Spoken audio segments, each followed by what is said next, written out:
Okay, well, we're all good to go. So our second panel today is Shadows of Russia's War on Ukraine, Political Behaviour, Energy and Foreign Policy, Then and Now. And we'll follow the same format. So we'll hear the three papers, 20 minutes each, please. And then I'll collect groups of questions and speakers. I will give you a 5 and a 2 minute warning, if that's okay. And our first speaker today is Susanne Schattenberg, who is Director of the Research Centre for East European Studies at the University of Bremen. Susanne received a PhD from European University in Frankfurt Oder and her habilitation from Humboldt in Berlin. She's the author of Stalin's Engineers, Technology and Terror in the 1930s, first published in 2002. And her further work is The Corrupt Provinces, Russian Bureaucrats in the 19th Century, published in 2008.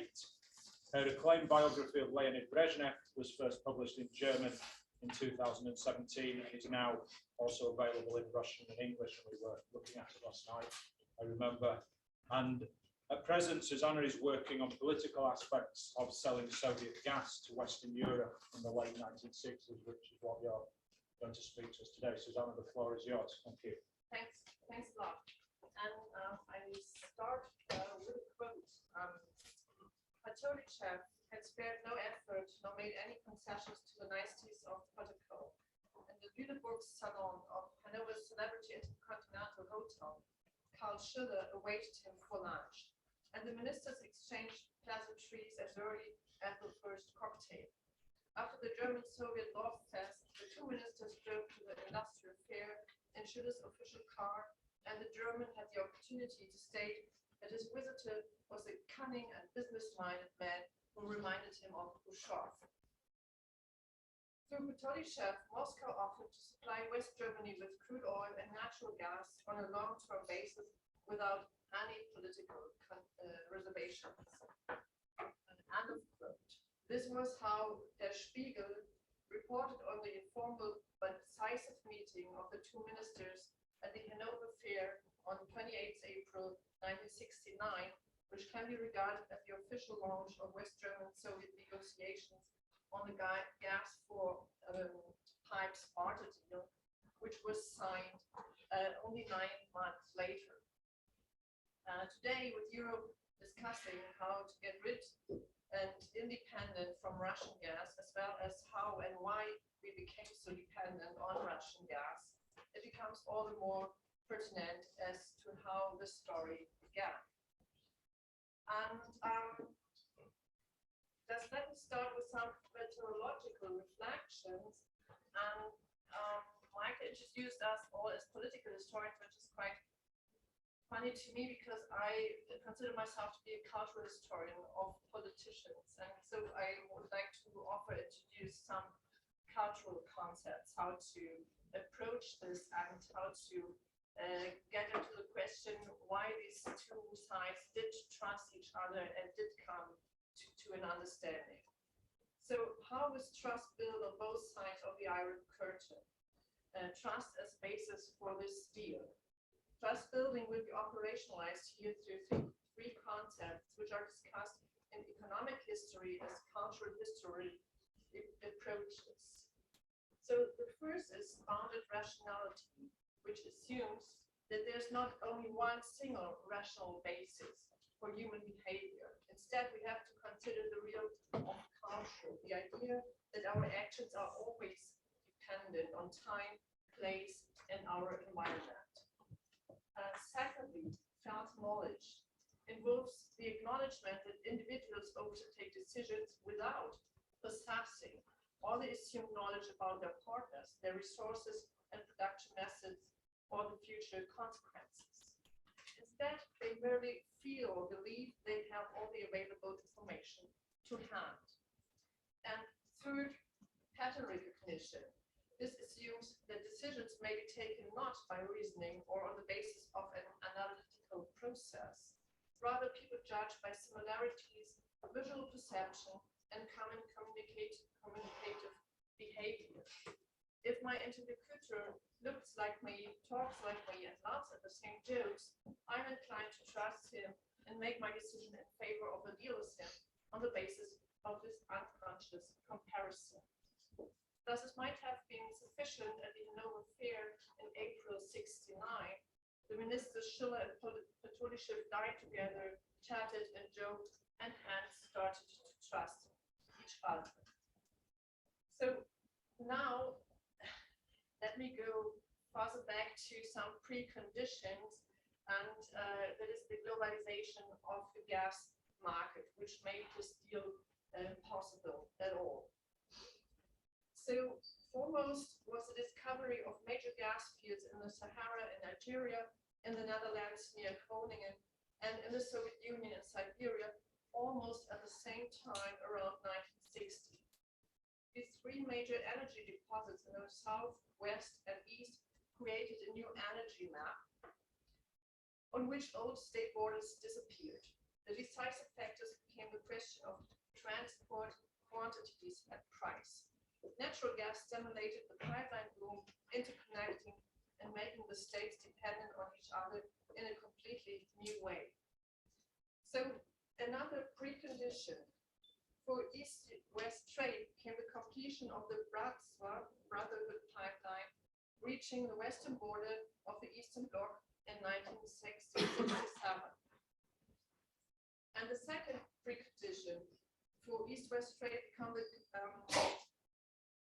second infrastructural precondition was Bavarian's lack of energy and its struggle for energy independence.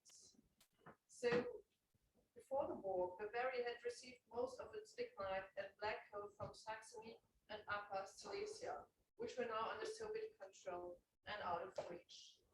Yet Bavaria was far away from the rural area, so that transport made coal too expensive. The energy question was particularly pressing to the still semi-agrarian Bavaria, which is hardly believable today, was to be developed into an industrial state. So all Bavaria needed was cheap energy that depended neither on rural coal nor on the so-called Seven Sisters, the big Anglo-American oil and gas companies such as Esso and Shell, which controlled the Dutch gas company now.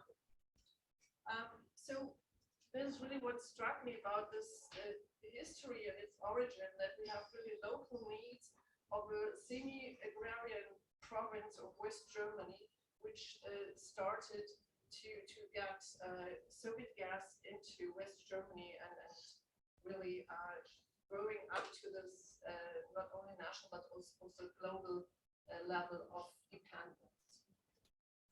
So regarding these conditions, in the summer of 1966, the very minister Otto Schiedel was excited to learn first of the ongoing negotiations of Austria and Italy with the Algerian gas company Sonatrach, who proposed to ship liquid gas to Genova or Trieste. And then, with the Soviet Union, there were talks ongoing between Italy and Austria and the Soviet Union. So Schiedel hoped to join these groups as well. The result was competition for the Bavarian gas market between Algerian, Dutch, and Soviet suppliers that became so fierce and open that by 1967, newspapers were writing about an openly erupting gas war. Hence, the discovery of gas fields, in fact, changed not only the map, but also the market. It was not important on which side of the Iron Curtain the deposits were located. The only thing that mattered was accessibility by pipeline and the price. Third point, we don't fear it, we welcome it. But how come Minister Schiedel made no distinction between Soviet, Algerian, and Dutch gas? Firstly, bound rationality was obviously at play in the sense that political considerations were overlooked and only economic arguments were permitted. But he was also guided by the so-called middle report, the report to the president of the Special Committee on US Trade Relations with the East European countries and the Soviet Union, written by 12 experts for US President Lyndon B. Johnson in April '65. Over 20 pages, the Special Committee elaborated, and I quote, trade is a tactical tool to be used with other policy instruments for pursuing our national objectives. Trade involves contact of people and exchange of ideas and customs, as well as of goods and services. It requires the building of mutual trust and good faith and confidence. End of quote. And the paper summarized, quote, trade with the European communist countries is politics in the broadest sense. We do not fear it, we welcome it. End of quote. So Schädel kept not only a copy of the English original, but also a German translation, to which he referred in several talks where he explained the only way to avoid the danger of market dependency was to bind one's partner to oneself. And the solution was the long-term intertwining of markets. But fair knowledge was also at play. On a press conference on 30th January 1970, 2 days before the signing of the contract, Schädel stated, quote, the Soviets are compliant with treaties, end of quote. It was to him a matter of experience, he said, and, quote, I do not know of any case that would be different, end of quote. This leads me to pattern recognition as a third component in the decision-making process. Schädel initiated his energy deals in male bonding networks. Since '59, Schädel had associations and working groups founded in which handpicked politicians and entrepreneurs first initiated the construction of oil pipelines across the Alps, and then followed it up with the purchase of gas from the USSR. Thus, even if he did not initially meet the Algerian or Soviet representatives personally, his friends in politics and business guaranteed with the personal apprentices that potential contracting partners were perceived not as strangers, but as one of them. In Bonn, so the former capital of West Germany, the situation was assessed much more skeptical. Although the assessment of the Bavarian situation in the Federal Ministry of Economic Affairs was relatively similar, the Bavarian market is lost for coal from the Ruhr area anyhow. Yet while Bonn evaluated Sahara gas as an eligible alternative to Dutch gas, an extensive dependence on the South German region on Soviet natural gas alone raised serious concerns. Fourthly, broken trust in Moscow. So while Bonn was still pondering, on 24th February 1967, the Soviet Council of Ministers had decided to set up a delegation to negotiate gas supplies to Austria, Italy, and France, and expressively not to West Germany. Although no explanation was given in the document, the reason for excluding West Germany was obvious from the question. The Soviet trade mission in Cologne kept asking the West Germans in '67, would it be possible in future to do business with the FRG without obstacles? The Soviet side was referring to the bad experience with the embargo imposed by NATO in 1962, when West German companies were prevented from supplying the USSR with the urgently needed tubes for pipeline construction. The Soviet trade representative in Cologne, Samsonov, told the federal ministers of economics in April '67 that the embargo remained, quote, deep in the minds of the Russian people, and therefore certain political obstacles would first have to be removed. And the negative experience of unreliability had hitherto been encountered by the Soviet Union and not the Federal Republic, and was their felt knowledge. It was also felt knowledge that the FRG was a different class of state. It differed from the socialist-dominated Italy, to which oil had already been sold in 1959, and from France, which had left the NATO military alliance and with which the Soviet Union had a joint economic commission since 1966, and from Austria, which Moscow still saw as half a satellite state anyhow. Finally, the FRG, even under the Grand Coalition, was still considered reactionary and aggressive, the closest ally of the USA, and thus taboo. So in 1967, both governments in Bonn and Moscow did build their bounded rationality regarding gas on political foundations. 1968 was the year when Moscow, in intense negotiations, finalized the deal with Austria by June 1st, to begin deliveries only 3 months later, 1st September 1968. Fifth point, the Politburo decision. So what then made the Politburo change its mind? Two factors were decisive here. The chance that emerged in early 69 that Willy Brandt might become the first social democratic chancellor in the autumn elections in West Germany. And secondly, a new threat from China. Border skirmishes resulting in several fatalities came to a head in 69 and led the Politburo to discuss a change in strategy. In a paper dated 13th April 1969, the Ministry of Foreign Affairs expressed fears that China might ally itself with the imperial powers, including West Germany, as China's largest arms supplier at that time. In order to neutralize the FRG, in future not only militarism, revanchism, and neo-Nazism had to be fought, but positive means such as economic cooperation were also to be used. Quote, in this context, the project of building a trans-European gas pipeline to supply Soviet gas to Western Europe must be seriously examined and accordingly worked out in practice. And in this spirit of containing the Federal Republic and paving the way for the Social Democrats to govern, on February 13th, 1969, the Politburo decided to start official negotiations with West Germany on gas deliveries. The basis was a 9-page report Trade Minister Titov and Gas Minister Titov had submitted, and you'll find the first page here. They explained that it had been of major concern first to meet the needs of the socialist brother states and request their approval for energy deliveries to the West. In other words, Moscow had feared they might cause resentment in East Berlin, Prague, Warsaw, Budapest, and Sofia if they negotiated with Bonn first, but that had now been taken care of. Titov and Titov put forward 3 arguments for contacting the West German side, 2 economical and 1 political. Firstly, they urgently needed the German pipes of large diameter to construct the 5,000-kilometer pipeline from Siberia to Europe.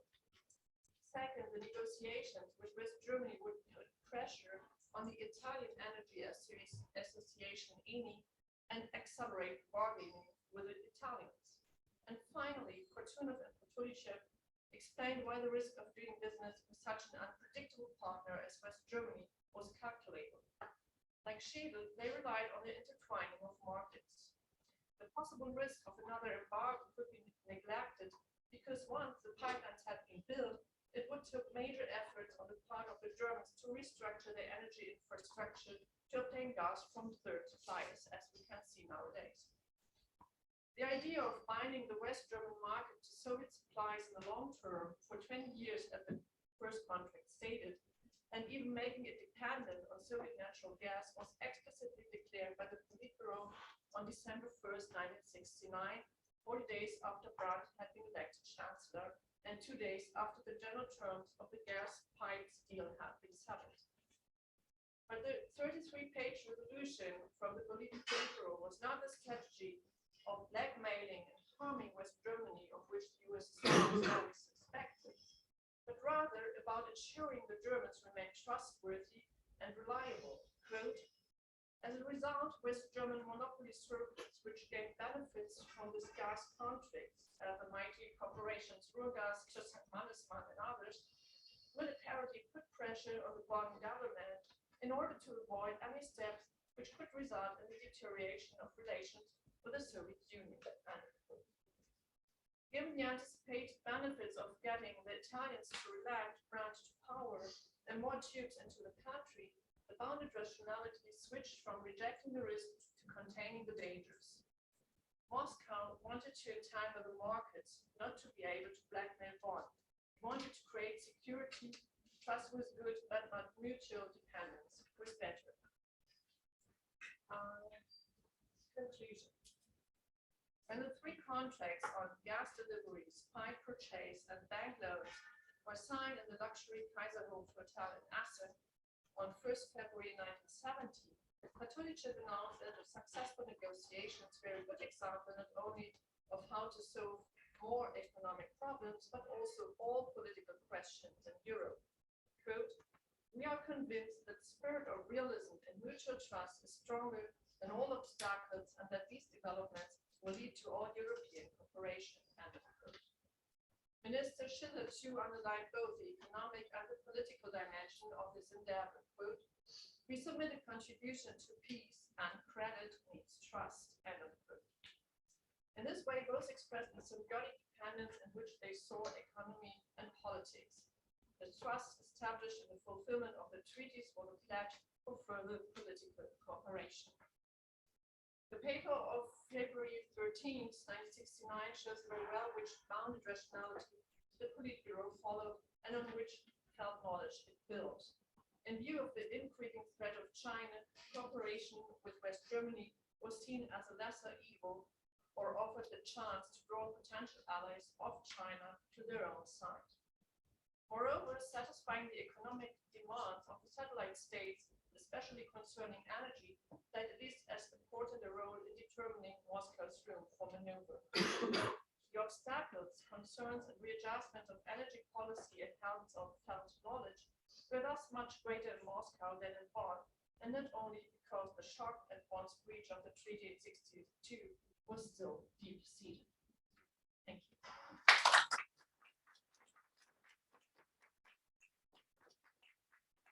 Thank you very much, Susanne, for a fascinating paper, and thank you for keeping to time as well. So, Alex, if I could invite you, please.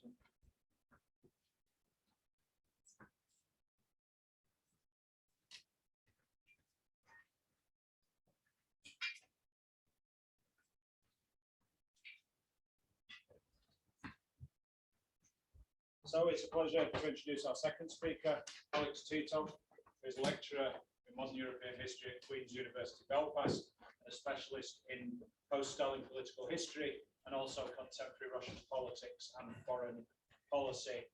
And Alex has published extensively on Russian foreign policy and also on the Soviet Central Committee apparatus. And currently he's completing a project on Russia's politics of national appropriation in the Far East, and a new, I think, more general survey of Russia for Agenda Publishing. And the title, as you can see, is War in Soviet and Russian Domestic and Foreign Policy, 1922 to 2022. Alex, over to you. Thank you very much for being here, all friends and hopefully new ones. So this is really we obviously go into the book I'm working on now, but also as a kind of opportunity to have a maybe broader historical perspective of Russia's wars, but also on decisions how to go to war, talking about political elements to it. As a broadly kind of defining this period of 100 years, foundation of the Soviet Union and contemporary Russia, I would suggest that there were two types of wars. One, first types of war would be one which is circumstantial, so that's reaction. That Russia reacts to new circumstances and makes a decision on how to respond to it. But the timing, the nature of the response is the choice of Russians, but Soviet Russian nation. But the timing is not. There are other cases, however, when the timing and the decision is entirely Soviet. And I would suggest that there are three cases where there is a choice made in the timing and planning, and that was the Winter War 1939, the invasion of Afghanistan in 1980, and Ukraine 2022. I need Chechnya and Syria, which are similar cases, but one is internal case and the other one is the Russian involvement. It's a minor involvement compared to other parts, but Soviet involvement. So if we take three cases to consider the Winter War, Afghanistan in 1979, and Ukraine War, what can we learn from them? My point here is actually there are a lot of similarities if you look at the decision making leading to war and the types of wars they result. Okay, so causes of war. The first one is when I was reading up on the Winter War in particular, but also in Afghanistan, and comparing it to what was happening in Ukraine, there is this, and it's important making a point of this biography or starting in the second volume. There is kind of this persistent view that in Russia, suspicion that all the countries, smaller countries around its borders, if they're not aligned to Russia, if not controlled by Russia, then they can be used by a third party, and the third party usually comes from the West. Then that can be used against Russia as a springboard for its attack. So this certainly was in case of Finland. There's consistent discussions in Politburo and among Soviet military about closer cooperation between Finland and Germany. So discussing that there was German plans to build more airports than the Finnish Air Force can possibly mean. There were also discussions about French and British involvement with Finland as the geopolitics changed with more back and so forth. Similarly, in Afghanistan, and I think Susanne's book also mentions this issue of continuing viewing that there is a danger of American encroachment in Afghanistan, the suspicion of Amin going over, leading a double game, the issue of deployment, possible deployment of short-range missiles, similar ways they deploy them in Europe and and so forth.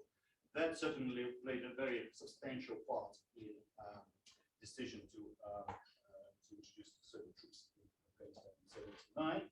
And finally, in Ukraine, if you look at the Russian official pronouncements about Ukraine, there's a constant reference to its cooperation with NATO, its increasing involvement, even if looking at formal membership, that it's increasing military exercises, supply of funds, and so forth and so forth.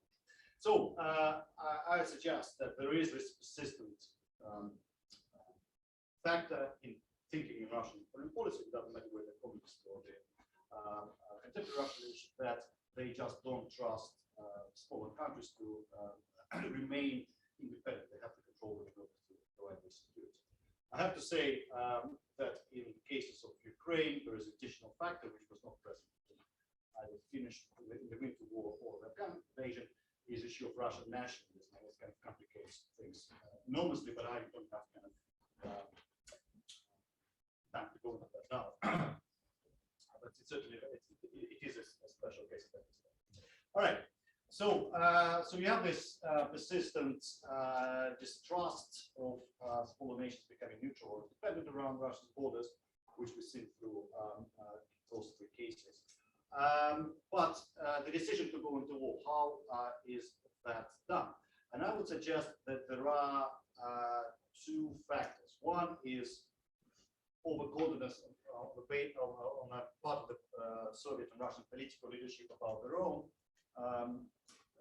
capabilities and the strength of their army, also matched by the disparaging views on their opponents on the other side's capacities as well. So the first one is the leader to overconfidence. I think it's quite widely covered in all history books that there were different plans, and the main military council under Shapashnikov, Stalin's main military planner, developed plan for war with Finland, which required substantial increase of forces, bringing in forces from outside of the northwest region of Leningrad military district, concentrating them on a specific area towards Vyborg, and also expecting a very heavy fight of several months.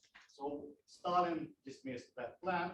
They instead this plan was given to Merezhkov, the head of the Leningrad military district, to deal with the campaign only by its own strength. Not only that, they also spread out the whole of the Soviet-Finnish border.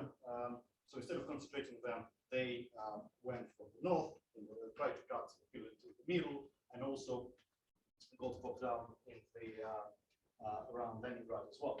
So very similar to Ukraine when they tried to kind of attack from all sides and failed as well.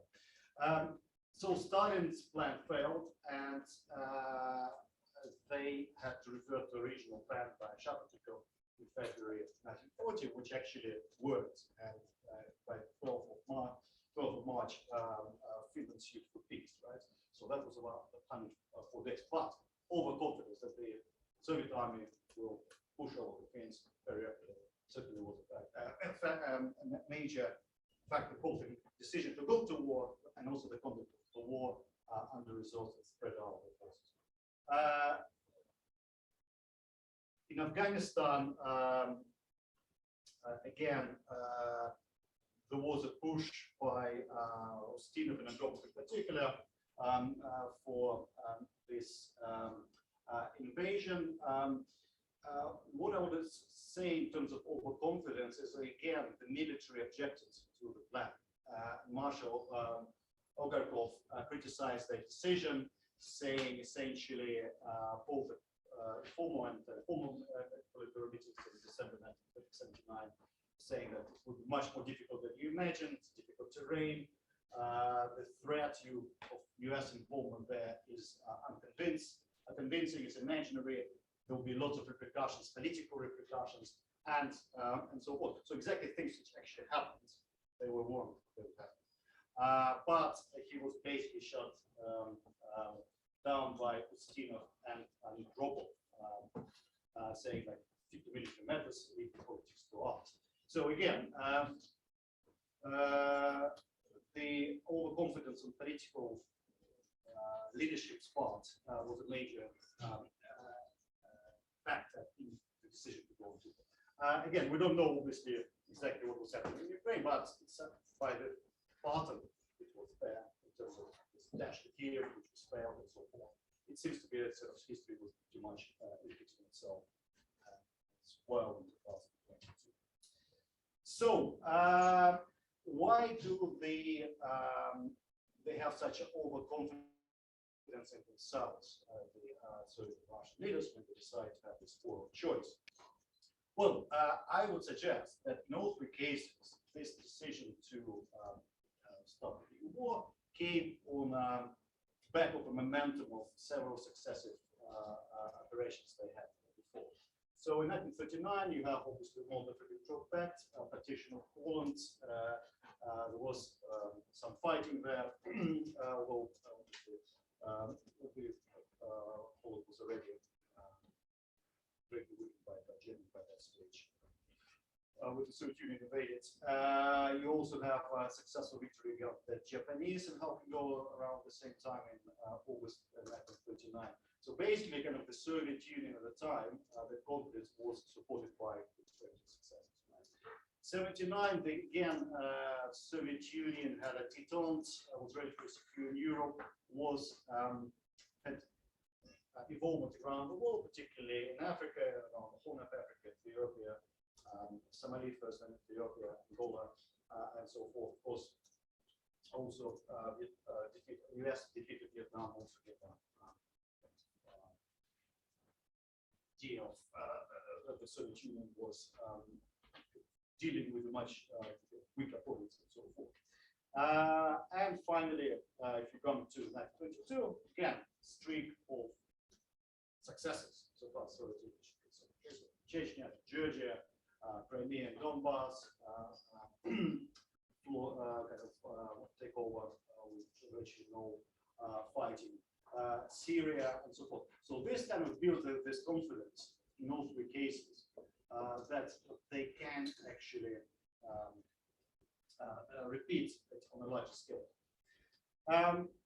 The final point is also relates to the consistent underestimation of the site. Molotov said to Alexander Kalantay, who was a Soviet ambassador to Sweden at the time, that our troops will be held in 3 days' time, and then the troops will decide what they will want. Merezkov and Zhdanov themselves discussing war between 12 to 15 days. And Soviet government set up for government in Tyryak and the Communism and so forth, expecting this to be relatively easy campaign. Similar in Afghanistan, Soviet troops were really were introduced there to kind of make sure the transition from Amin to Kamal goes smoothly. We were expected there just was obviously the transition, install the government, new government, etc. They would leave. Again, if you look at the Putin and Medvedev's remarks on Ukraine and other Russian officials, you see extremely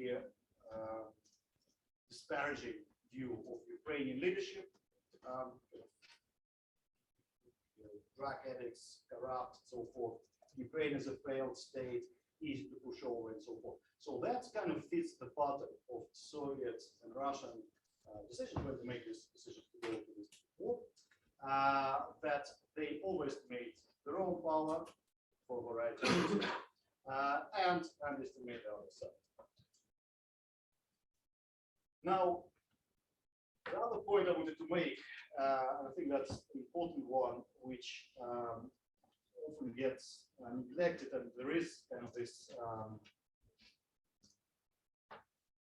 theory which seems to be explain everything, that the domestic politics drive foreign policy. That and the most frequently used is that small victorious war to distract from domestic troubles. But if you look actually at those 3 cases under consideration, certainly not the case. The all 3 cases in 1939, 79, and 1922, the regimes were actually not in trouble domestic. They were consolidated domestic. The opposition was crushed.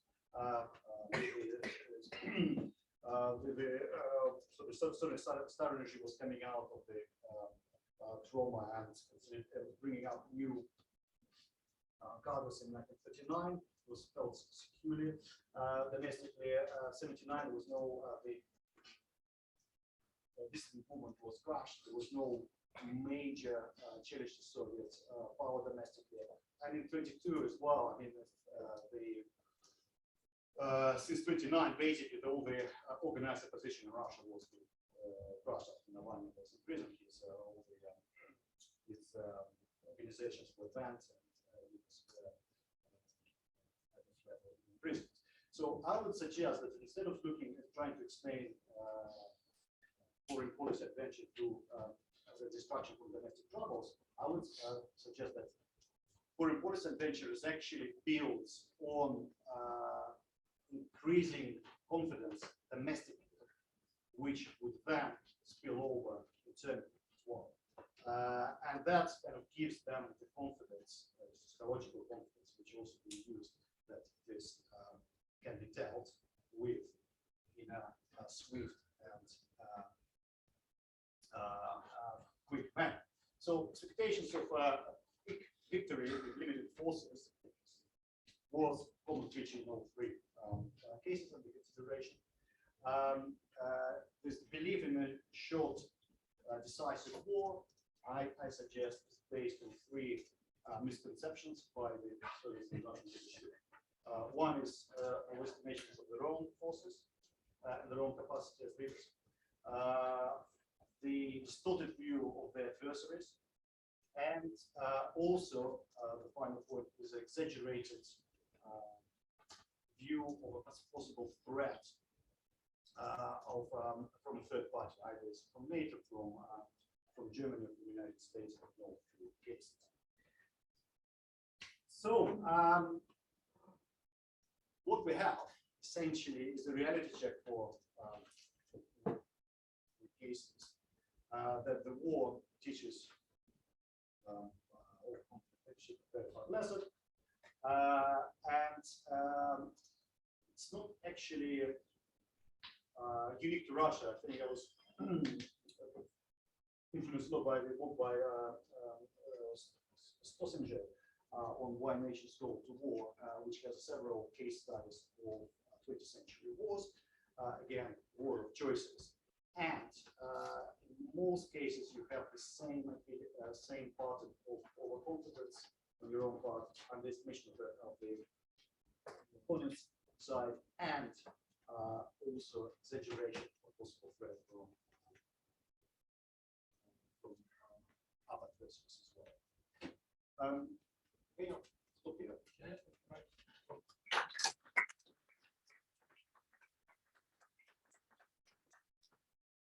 Thank you very much, Alex. Plenty to mull over there for the questions and answer session. And thanks also again for keeping to very good time. So I'd like to invite our third speaker, please. And introduce Martin Wagner, who is a research fellow at the Humboldt University in Berlin and the co-editor with Jörg Babarovsky of Crises in Authoritarian Regimes, Fragile Orders of Contest and Power, which was published this year.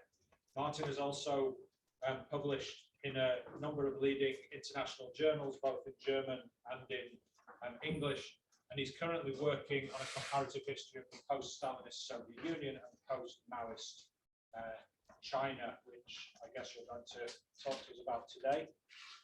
Martin is a graduate of the Humboldt in Berlin and has also been a visiting student or scholar in Beijing, Moscow, Hong Kong, and also at Princeton University. Martin, welcome, and the floor is yours. Thank you very much for the kind introduction, and also Michael for the invitation. Today's presentation, I have to say, is not an empirical one, but it suggests an approach to Soviet and Chinese history I want to further develop. So I'm very much interested in your thoughts and ideas and comments. An approach that received inspiration by a concept called Histoire croisée, that goes back to French and German historians Benedict Zimmermann and Michael Wagner, that suggests that we should study transnational entanglement at two different levels. And I want to refurbish it a little bit, but let's start. Research on, and even more so in, Russia and China is increasingly difficult, but that makes it all the more significant. Beijing's incorporation of Hong Kong, the global COVID-19 pandemic, and now Russia's war in Ukraine have led to distortions that have made a lasting impact on our work as political historians. The Moscow's and Beijing's regimes have become radicalized internally and closed off externally, with severe consequences for those who want to study the archival legacy of the party and state on the spot.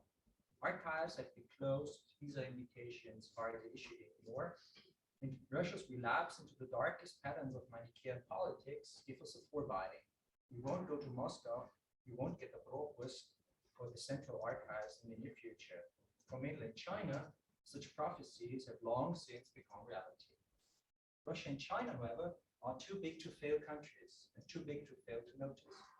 In both senses, they are too big and too significant to collapse and disappear from the political map, but they are also too significant, I'd suggest, in their own right, as well as for us in Europe or the US, to be ignored henceforth. But how will we be able to explore power and rule, state and party in Russia and China and their historical depth without new sources, without the access to archives? Political historians, it is commonly assumed, are much more dependent on archives than their colleagues who study economics, society, or everyday life. Some will turn their backs on political history and move on to other fields of historical scholarship. Others will henceforth travel to Helsinki, Tashkent, or Tbilisi, and try to understand Russia or the Soviet Union from the periphery. All this is more than legitimate. But Russia and China, at least it seems to me, are too significant to take them off our historian's agenda. And this is why I would like to make a suggestion as to how one might continue to explore them in the future, even if we can no longer locate resources. Cold War and beyond, comparative communism. Let us go back to the Cold War and take up a suggestion that the US forefathers of our discipline once formulated, a suggestion that regrettably went almost unheard. Sovietologists of the very first moment understood their work as enemy science, knowing the enemy, as David Enger called it. They were interested in power, the party, the state, and not least ideology. To many, China was a mere copy of the Soviet Union, a copy that would develop in a similar vein thanks to shared ideological leitmotifs.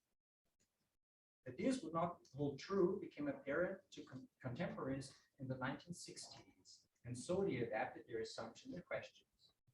Not coincidentally, in the second year of the Chinese Cultural Revolution, so in 1967, Alfred Chimaya and Robert C. Tucker, albeit independently from each other, called for comparative research on communist systems.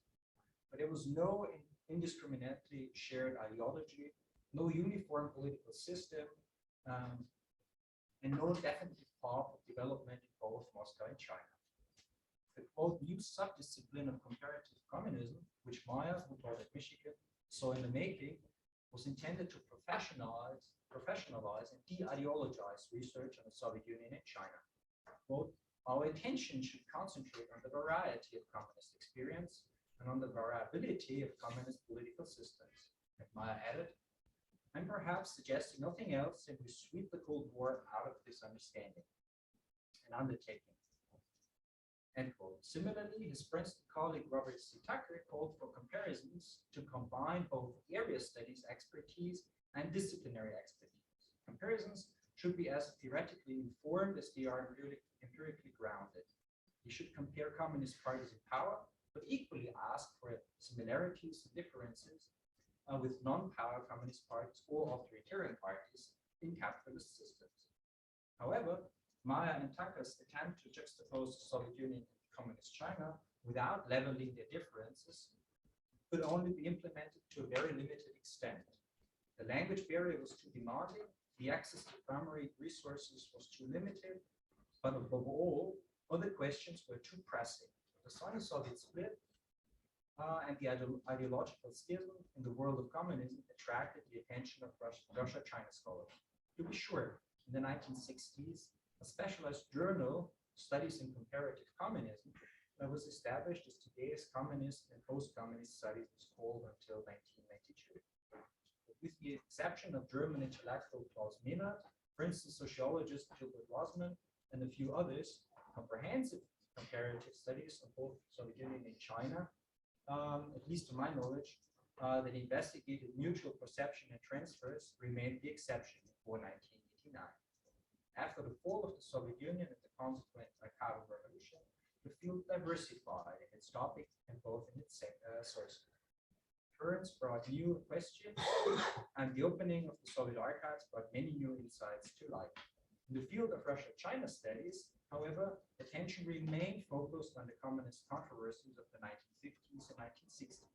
New studies worked on old questions with new archival sources, profitably and insightfully. However, once again, comparative and entangled studies that went beyond diplomatic history remained the exception. Let us now look to a neighboring discipline to take up another suggestion. Political science research on authoritarianism in recent years has opened up two new fields, which questions can also be profitable for historians. Questions that are directed inward and focus on the regime itself rather than putting foreign policy at the center. On the one hand, political scientists are increasingly addressing the question of stability, authoritarian orders in comparative terms. Milan Svornik, who teaches at Yale, and his Berlin colleague, Johannes Jarzewski, for example, have studied structural challenges, crisis persistence, and adaptability of authoritarian orders across many empirical examples. What are the challenges to authoritarian rule? Why do some regimes manage to stay in power for years while others quickly disappear? Why do authoritarian orders perish in crisis while others emerge stronger than ever before? On the other hand, political scientists have increasingly explored the learning experiences among these regimes. For East European history and East European politics, the work of the British political scientists E.g. Paul is seminal. How do authoritarian rulers perceive how political orders operating along similar lines, and that is often those in their neighborhood, respond to challenges? What do we learn from these observations, and how do we transfer these learning experiences into concrete governance? Paul has primarily studied the post-Soviet states, Russia, Belarus, Kazakhstan, and Ukraine. Slovak, but also Gashevsky, have studied larger samples of authoritarian regimes around the world. Comparative studies focusing on contemporary Russia and China are also still rather exceptional in political science.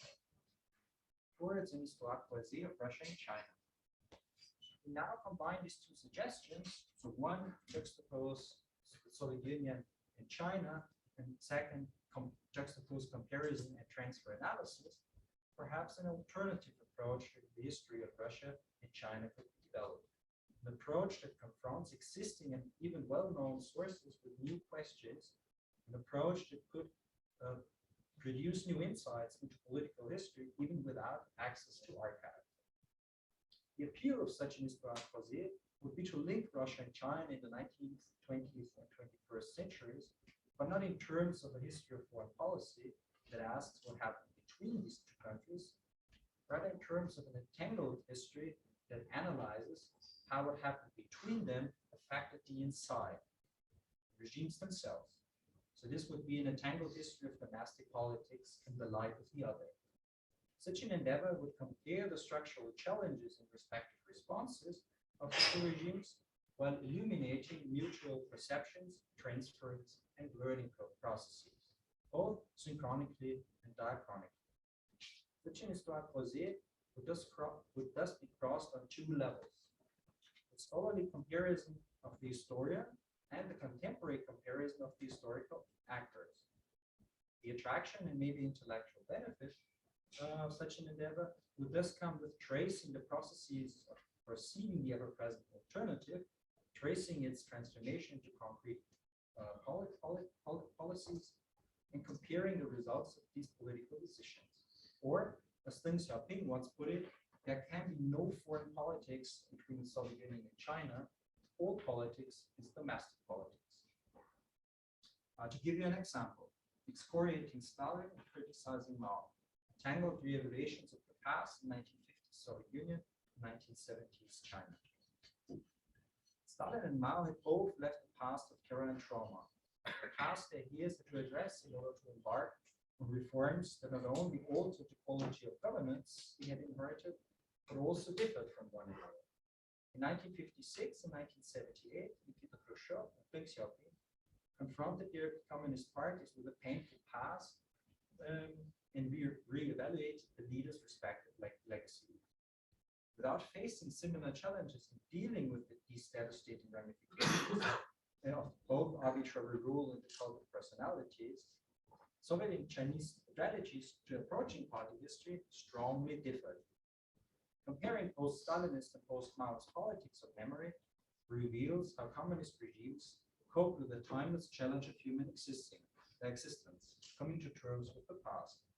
Analyzing synchronic and diachronic transfers between Moscow and Beijing makes it possible to understand the lessons Deng Xiaoping and his colleagues drew from both Soviet de-Stalinization and China's contemporary perception of it when speaking about Mao in the late 1970s.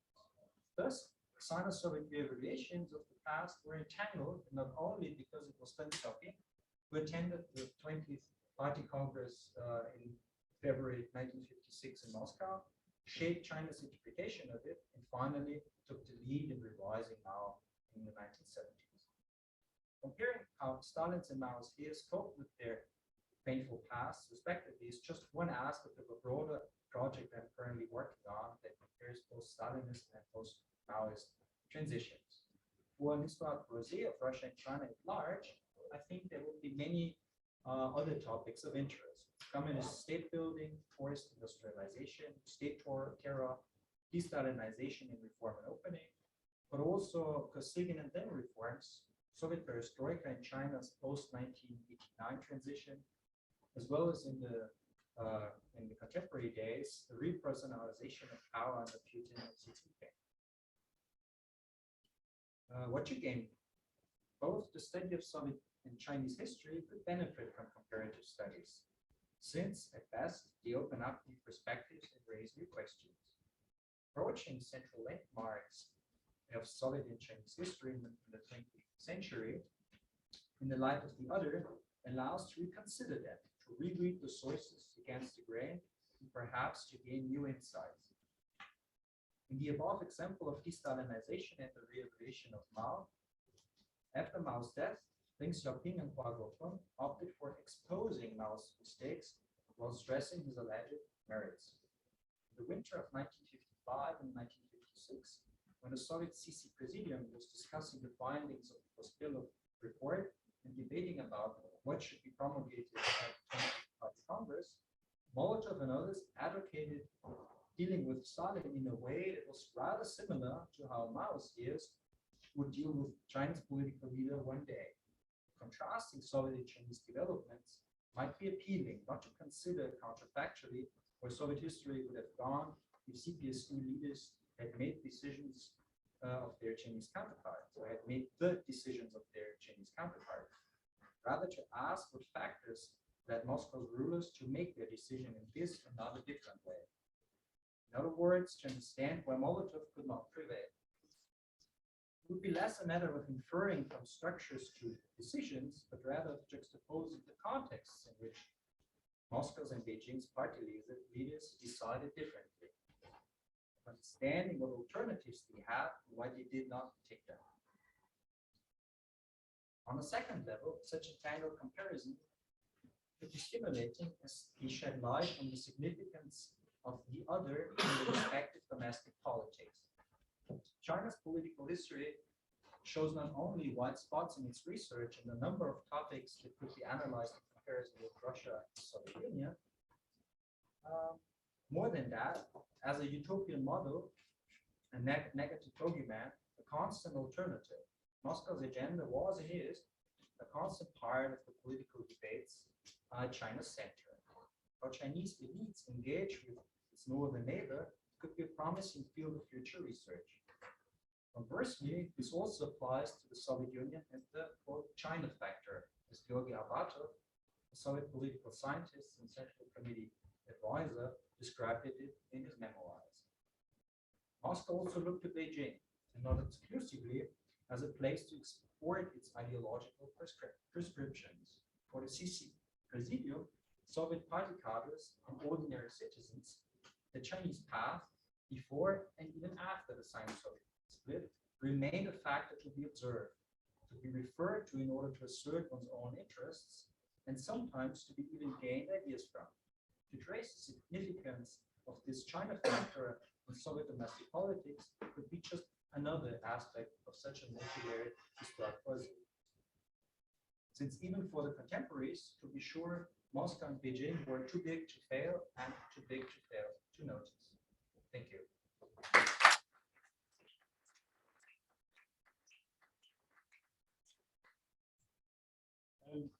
Yeah, Martin, if you stay there, Susanne and Alex, would you please come out to the front for the Q&A? Thank you. I'd just like to thank all our speakers again for 3 excellent, really rich papers. Lots of notes to digest there, and I'll move to collect some clusters of questions. So please. Okay, so I've got questions for all 3 of you. So just start off with Susanne. Theories of trust very often talk about how trust is built incrementally.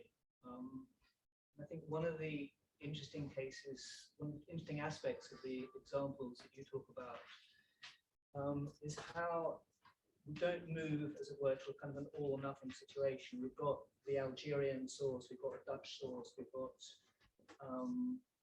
the Soviet source. And in a way, one of the things that's quite interesting about it is that you have these pragmatic considerations, which is to say accessibility by pipeline and price, and ideology.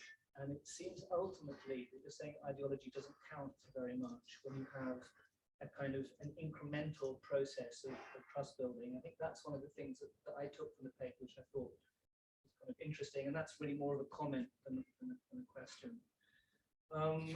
For Alex, I think one of the interesting issues is to do with nationalism in the 2022 war. And you have this distinction between reactive and as well active wars. But I think from the perspective of the Russians themselves, they don't see active wars as active. They see them as reactive. And as you put it, there is this persistent view that border countries are unable to prevent hostile powers from using their territories for aggression against Russia. And I think that's true of the three examples that you gave. And I think what's interesting about the comparison of the three cases is that in 2022, unlike the earlier two examples, it's much more difficult for the regime to persuade the population that this is, as it were, a reactive war rather than an active one. And in order to do that, it needs nationalism. And I think that's one of the reasons why nationalism plays a role in the way that it didn't, because the type of regime is really very different now. And there is all this literature on spin dictators. You probably come across a recent book by Gurdjieff and Treisman that suggests that there is a different relationship with public opinion. And that might help explain the way in which nationalism is used, but also I think it bears on this distinction that you draw between active and reactive. And I think from the Russian perspective, they wouldn't accept that distinction for obvious reasons. So the last point, I think, just for Martin, I think it's very interesting when you look at the Soviet and the Chinese cases, because historically China looked towards the Soviet Union. The Soviet Union was the prototype. It was the parent, as it were. In addition to that, a lot of these processes take place in China after they do in the Soviet Union. So de-Stalinization. There's a great chapter by Breslau on varieties of de-Stalinization, where we talked about this yesterday evening. And so the question that I'm kind of wondering about is what is it the Russians, or the Soviets, excuse me, learn from the Chinese? Because the Chinese have a lot to learn from the Soviets. But in terms of this entanglement and in terms of this process of mutual learning, what is it the Soviets can learn from the Chinese? And in a strange sort of way, if one looks at what happens after 1979, it's almost as if the Chinese don't actually care that much about what's going on in the mother state, because they're pursuing a completely different set of policies, particularly in relation to economic reform. So, yeah. Thanks very much. I'll just take the second question, and then I'll. Yeah, a brief question to Susanne. Since the period question is the late 60s, and both Austria and both Germany are neighboring Czechoslovakia, so I wonder whether the events of 1968 in Czechoslovakia did or did not play any role in the debate between both Austria and both Germany and the Soviet Union. Thanks very much. So if we go to our presenters first, Susanne, would you like to go first? Yes, yeah, thanks for the comment. That was the point where I started my research, because I was so struck that it seemed like ideology did not matter. I was looking for the way of how they reached the point that they could trust each other, and that pragmatic reasons or price delivery were more counted than the political ideas. This is really interesting, because it seems like what the documents say, it was not at all the point that the West side, so Austria or West Germany or whoever was interested in Soviet gas said, okay, now they invaded Czechoslovakia and we will stop everything. Not at all. It was quite the opposite round, that they were asking themselves, so they invaded Prague, would they nevertheless deliver gas? And the gas came. And so both sides opened openly or more hidden used gas for means to get in contact again. And Sorry, both sides, you mean Austria and Germany, or both Soviet the Union Soviet side and the Western side? and the Western side. And so it was, I mean, I had this findings already when looking at Brezhnev that the Western side and Soviet side, those are interested in getting over this point, like let's forget about this and now let's go on. And we have this several times later, also after the Afghanistan invasion and the Solidarność crisis, that gas is used in Europe as a means to get back to business.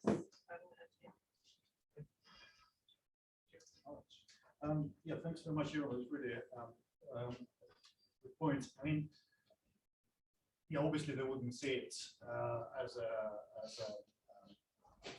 reactive, but I think there's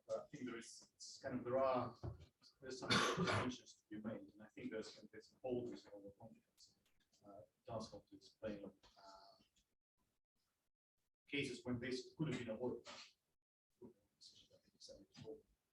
But in terms of nationalism, what I actually meant, I mean, you're absolutely right in the sense that it is needed there to justify it. But I think there is a kind of difference also justifying it for population, maybe in different ways. For example, by not talking about that Donbass was about to be invaded by Ukraine anyway, so forth. You know, but that's one thing. That's what we're trying to do for propaganda purposes. The other thing is, I'm interested in the actual decision why they decided to do it for themselves.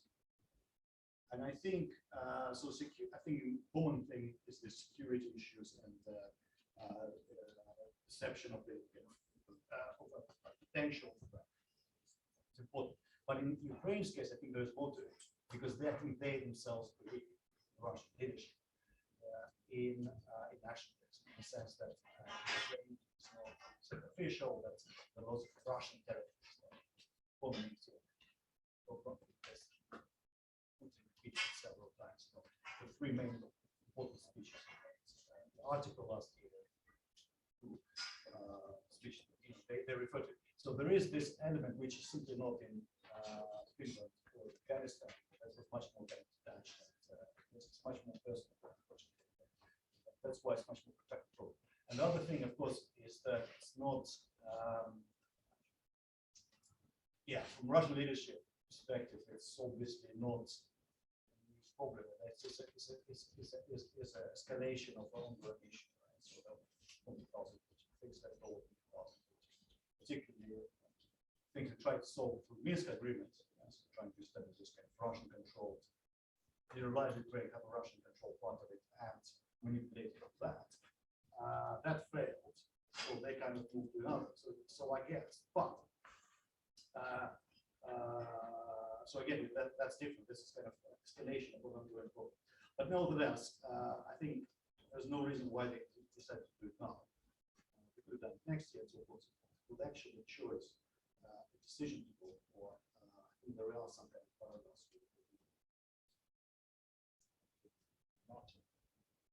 Thank you for both your questions. What can Soviet Union learn from China? Well, Daniel Leser had put forward that during the course of 1956 and the process of reshaping the identification of the cult of personality, the Soviet Party leadership adopted an idea that was first raised by Mao Zedong, that it was concrete historical circumstances that produced the cult of leadership.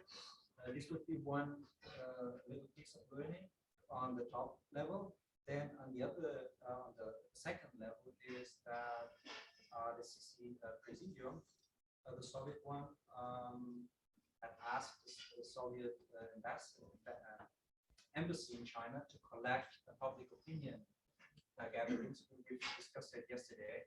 They translated it into Russian and sent it to CC Presidium in order to show Khrushchev and the others how their messages were received on the local spot in China in the periphery by ordinary people and cadres. And the third aspect is that although Soviet cadres and citizens who disliked the Stalinization could always refer to Mao and their reading of Stalin in order to push forward their arguments. These are just like, when it comes to the reinterpretation of Stalin, and for different instances, one could name different learning processes that go also into the other direction. So it's not one way learning, but it's, of course, the one way is much more dominant than the other one, but still it exists. And has China learned from the Soviet Union even after 1960, or has it stopped to? The Soviet Union and the Eastern Bloc countries, they formed together, gathered all China experts, both from the Central Committee apparatus as well as from universities, in order to monitor China. They called it InterKit, International to Observe China.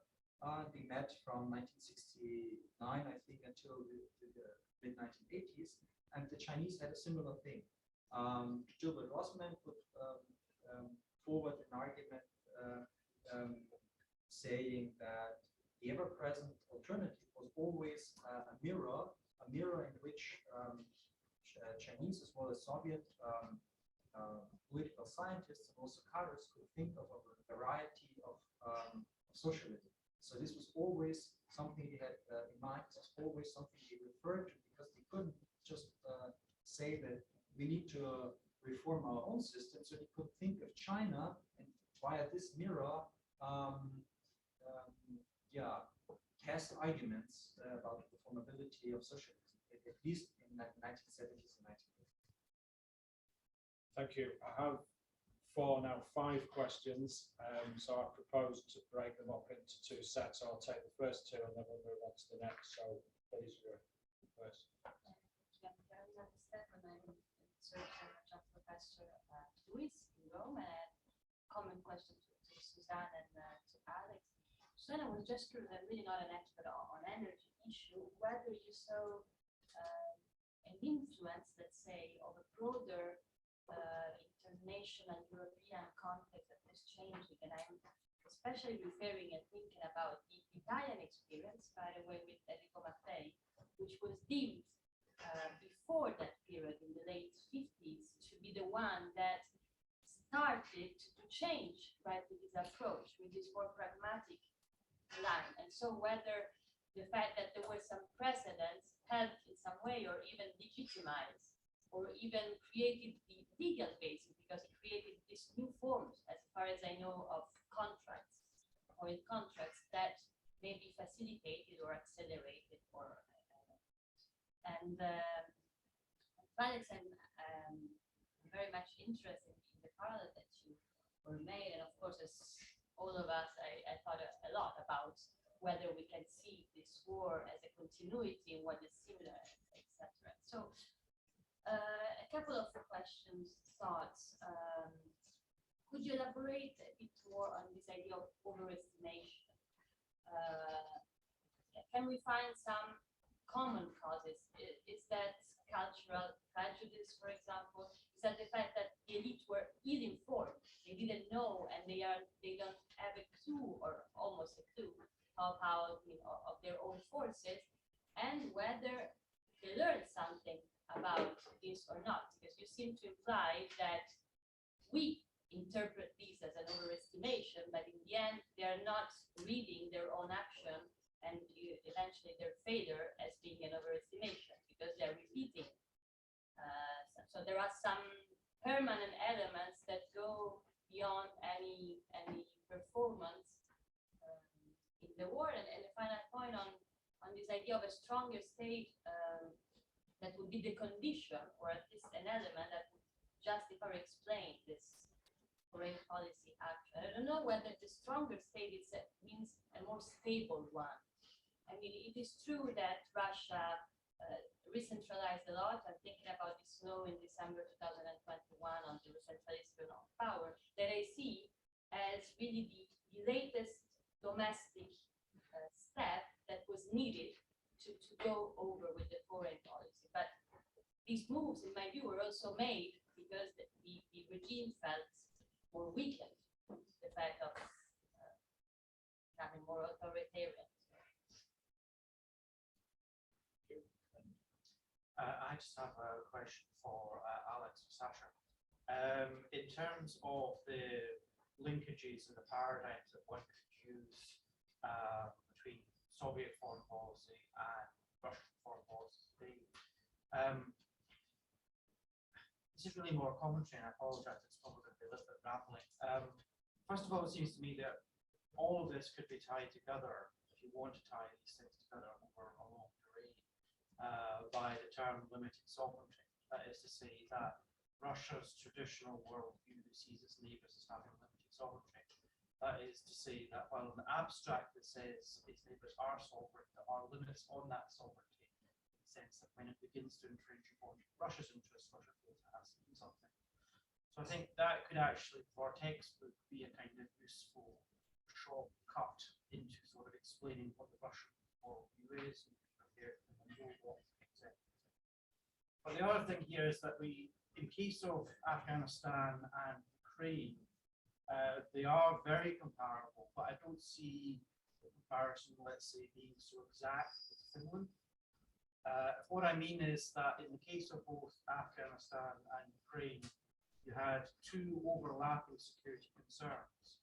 One was that these countries would become, in the Russian phrase, a flat star for, and this is sort of hard security military concern for foreign powers, that the Americans would move their missiles from Iran or their missile detection systems from Iran to Afghanistan. But the other is the idea of contagion, that both Ukraine and Afghanistan at the time were seen as being on the verge of civil war or being in a civil war situation. And the Russian sense in that regard has always been that the danger there is that this is contagious, that instability in Afghanistan spread to Central Asia, instability in Ukraine could create instability in Belarus, for example, or the Russian concerns about the color revolutions in the 2008 period. So it seems to me that there is more linking Afghanistan scenario and Ukraine than there is necessarily linking that with Finland, which is Finland is more the Platsdal scenario. It's a sort of hard security concern, whereas what makes intervention in Afghanistan and Ukraine happen is that there are these overlapping twin security concerns which they can't extract. Even when Agarkov is saying the hard security concerns made up, it's not there, the Americans are not about to.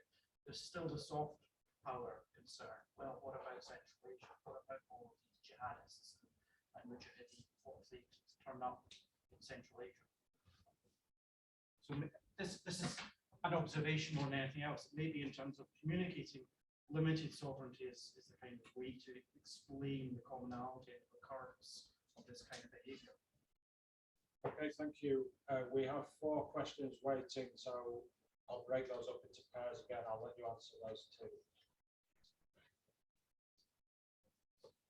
Thank you for your question. And Dikomati and Leini are really crucial to this history. I just spread this out because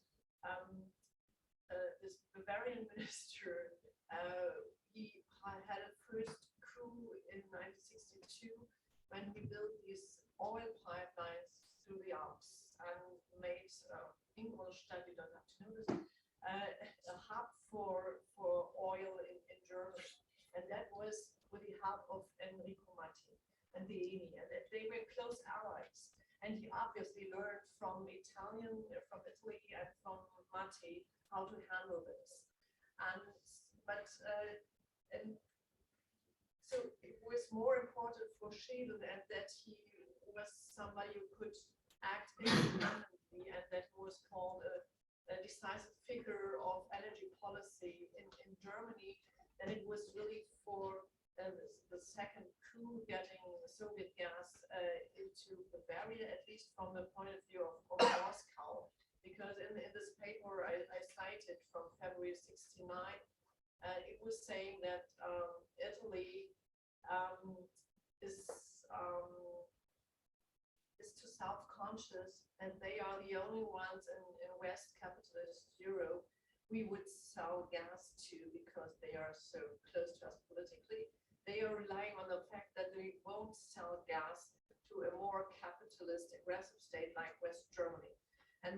teach them an example in selling gas to West Germany, and then we will have a more cooperative partner in Italy. So, and indeed, the Italian-Soviet negotiations were stuck at that moment, and so this was a kind of coup for Bonn and Moscow to conclude it, and only then Italy followed. So this, you're totally correct that this plays a major role in justice institutions. Thanks very much for your questions. So you informed, well, that's the thing, you know, the information is there. Okay, we don't know about current Russian leadership, but certainly we know it from Soviet ones. The information was that the warnings were given. That Blanka, Schattenberg, which keep working there. It started on the hard way. That's that you need to much more resources, concentrate much later, and so forth and so forth. I think, yeah, and I think there is a psychological issue of confidence. That there is different informations. You chooses also the one which is the requires least less resources. I think that comes from a both feeling secure at home, but also a series of victories beforehand and so forth, and also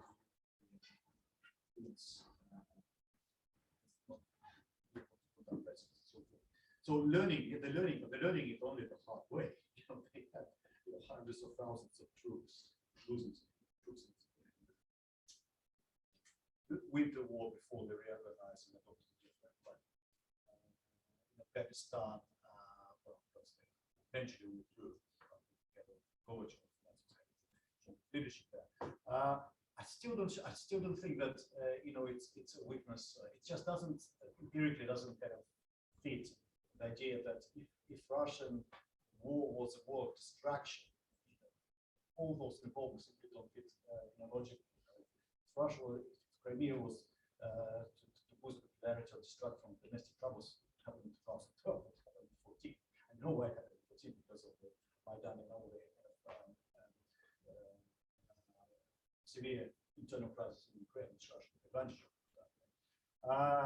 And similarly, I think, yes, there were Navalny protests, but a couple of them when in 2022, a year later, all they dealt with the position very easily. There were protests with the street protests that dealt very quickly with the position, remaining in position, media were closed, square, and so forth. And the domestic so far, I don't know what will happen with the economy situation, but so far it's actually working. They are speaking. So far as we can control it. That's what we can control it. Domestically, there's no way so much. So learning only hard ways to defeat. That's the only way to work. With Alex Marshall's the points.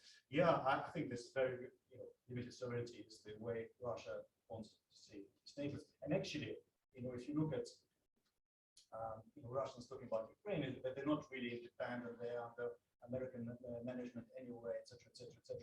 So they don't even believe there is, and they don't even. I mean, that's that even European Union has its own policy. They think everything it does is because of the United States. Right? This is fundamental misconception on Russia's part about how politics work, certainly in the European Union. But limited sovereignty is certainly how they see the world, and that's how they want to impose it in their own world as well. So yeah, Platsdam and contagion.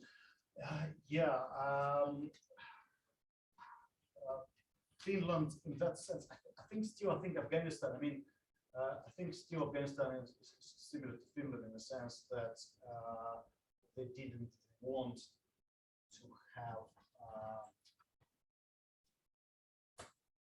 friendly power using it as well. And there is a rhetoric about Ukraine as well. But Ukraine is much more complex, as I said, because of the nationalism, because of the resolved issues.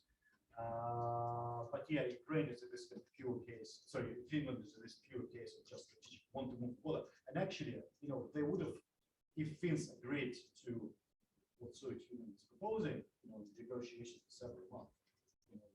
exchanging territory and so forth, they would probably avoid the war. So yeah, in that sense, it was relatively standalone case. Also, the reason why they didn't never kind of try to annex it either.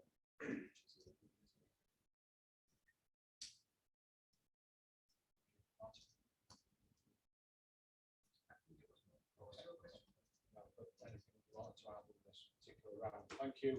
I'll go to our next pair. Victoria. Thank you. Thank you for the papers. I have actually one question to Susanne.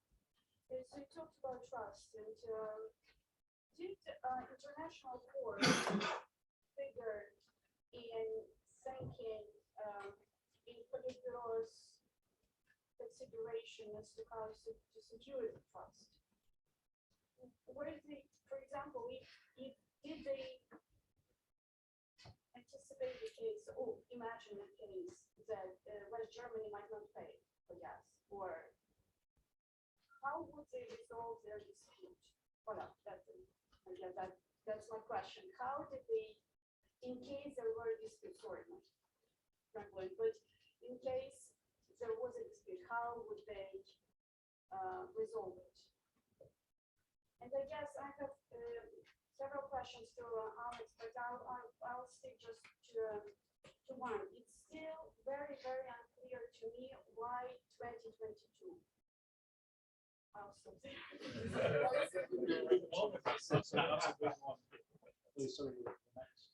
Yeah, first of all, these were great papers, and they're so ambitious in a way. Let me start with Alex. Why? First of all, you give sort of general points, sort of transhistorical similarities between Russian foreign policy, Imperial Russia, Soviet Union, probably it would work, and Russia today. But you leave out more or less geopolitics.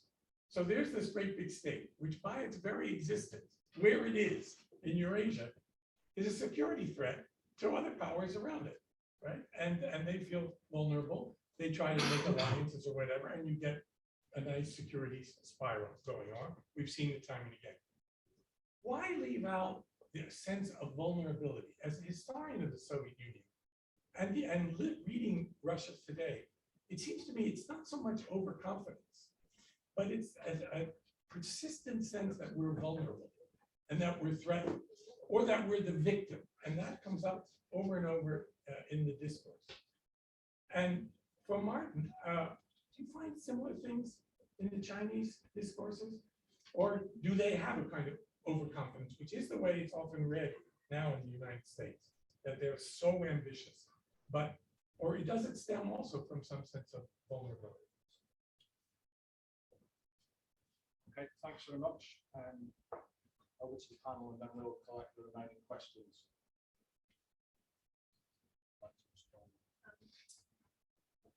How they resolve problems. So this is on two levels. So the easy level is what they worked out in the contracts, how to handle issues of non-payment or non-delivery or delayed delivery and etc. So this was more or less normal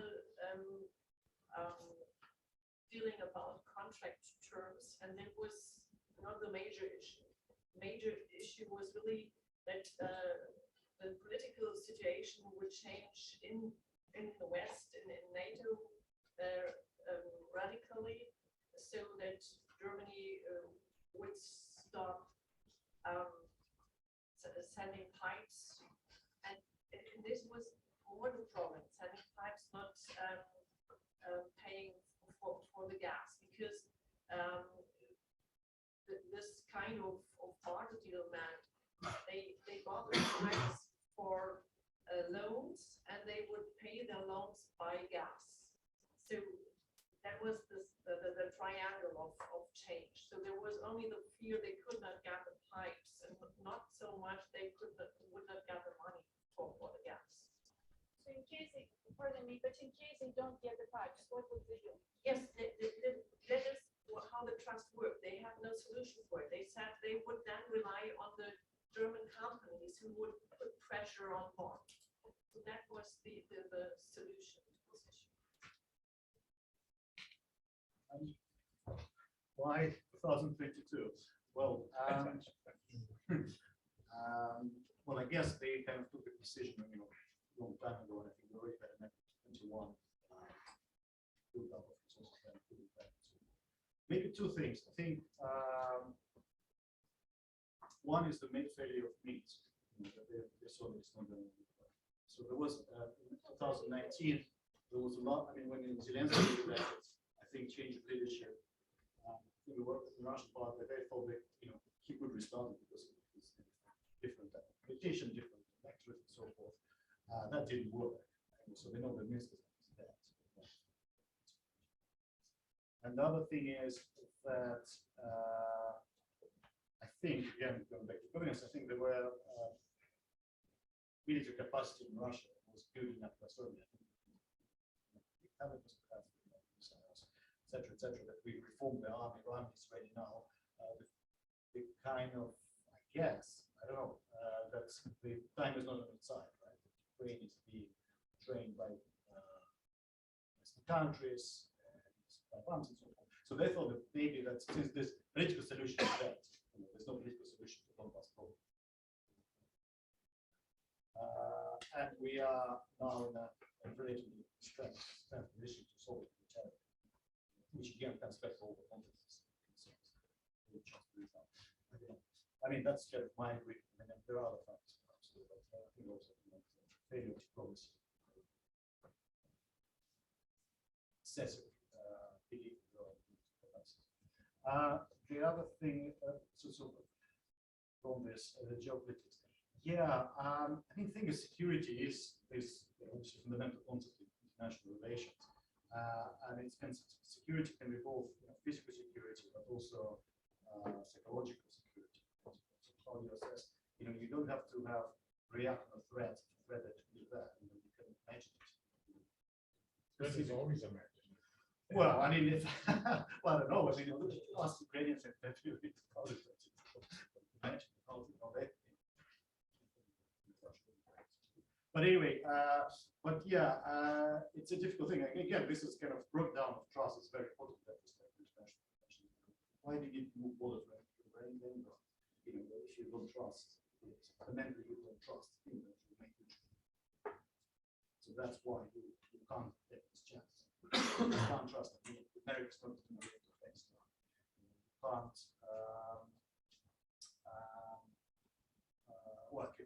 With Ukraine issues that you can't let Ukraine drift towards NATO. So those are the pursuits of it. I mean, the only thing I would say is that the end result is often worse than the solution, because would Finland really go in the war outside of Germany in 41? It's instrumental in blocking any of if it wasn't created in 39. Maybe, probably not. I don't know. Who knows? I mean, it's difficult to say, but certainly it drifted towards German speed to much greater extent than it would have done otherwise. Again, issue of Ukraine, I was talking about lethal weapons. Now they say much more great weapons, and the assistance from NATO is kind of all the charts compared to whatever it was or would have been without Russian.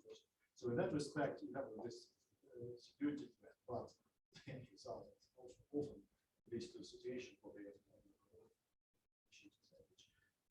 But yeah, there's kind of break of distrust and issues. Thank you. We have 5 questions. Martin had a question. Sorry, Martin. Yeah, if I may, I would refer to 1950s to 1980s China, because I know more about this period than the contemporary trends. But of course, vulnerability in China is a huge concern. Mao was very frank about it in 1963 and 1964, when he said that there's a possibility, the real possibility of China moving back to a Soviet path, which was one of the triggers for the Cultural Revolution. Of course, this is partly an imagined threat to legitimize his own political actions, but on the other hand, I think there was at least a grain of salt in it, because from the 1960s to 1976, when Mao died, but also afterwards, there was a constant fright of Soviet revisionism, looking Khrushchevs and Chinese Khrushchevs. And all those persons who were blamed or were disempowered in the Chinese Communist Party were blamed to be Chinese Khrushchevs, 中国的合族少数. So Deng Xiaoping, Liu Shaoqi, and others, and this kept going even after Mao died. Because they knew Chinese cadres and ordinary people would always refer to the Soviet model to criticize the party center. Thank you. Apologies, Martin, for missing that. Yeah, but I'm just a little conscious of time. We have 8 minutes and 5 questions, so I will go around and at least collect the remaining questions. I'd invite you please to be very brief. If it's a long reflection, perhaps we save it for the lunch break. But yeah, I'll just collect them, and if I could then call upon you to give equally brief answers, and we can continue, because our leader tells me that the lunch time is non-negotiable. So quite rightly too. So I'll take them in order too, I think. Just a brief question to Martin. I wonder if you considered the parallels of the aspirations of Beria in the spring of 1953 and with Deng Xiaoping, that Beria was proposing essentially a different solution to de-Islamization from what Khrushchev and the collective leadership actually did in the States. Beria was talking about rejecting political liberalization, but essentially opening up to the international market. That failed, and Beria lost. But it always seemed to me that that was kind of the Soviet Union's Deng Xiaoping moment. So you were next. Yeah. Oh, I had a question, but it was answered. Oh, okay. So I'm going to pass. Okay. We'll skip on Jeremy. We can skip mine as well. I'll offer that. That sounds something to look forward to, right? So Yeah, thank you. I have a question for Alexander. It's about this idea that the wars Russia starts are not due to domestic troubles, but actually projecting confidence, domestic confidence upwards. So shouldn't the Russo-Ukrainian war be counted since 2014 rather than 2022? And in that case, was Russia domestically secure back then and not worried that something similar to Maidan might happen in Russia?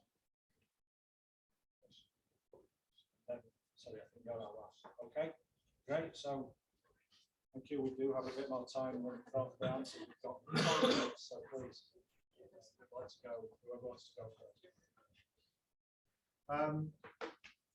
So yeah, obviously that's longer term conflict that you can't kind of go back. If it was in 2014, the issue here, I think.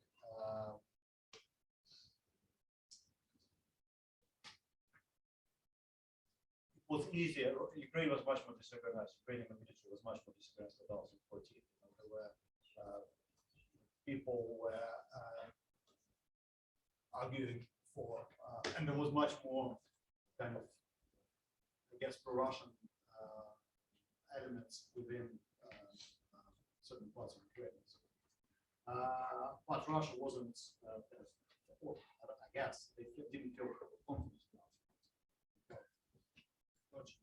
Full-scale invasion. But I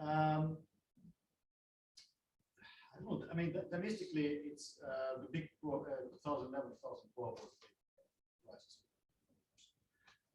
After the election of Putin, clamped down and the development movement and so forth. By 13, you have very Olympics and in general, kind of the troubles were over, not some form of recovery. So that's, I think it was very much the context of what was happening in Ukraine, responding to it. 2012, I mean, it was really, I guess, to me, it was a very specific, deliberate choice. It wasn't in response to that, the way going.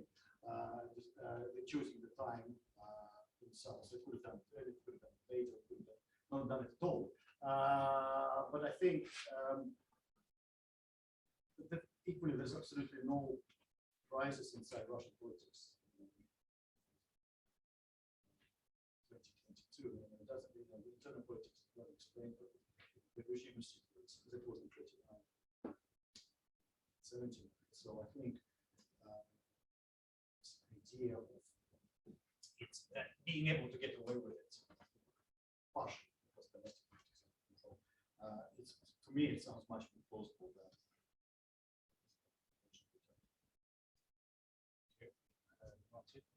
To be frank, I haven't thought about it, but I take it as an extremely valuable comment to think about it, and also maybe a hint for the relevance of paralleling Soviet and Chinese developments in order to reshift the perspective and gain new insights. Susanne, would you like a final word at all? Anything you wanted to add? Okay. Well, thank you all. I mean, I've probably got half a dozen questions I could ask you, but I'll save it for later. Thank you all for wonderful papers and a wonderful discussion, which, as I say, will continue.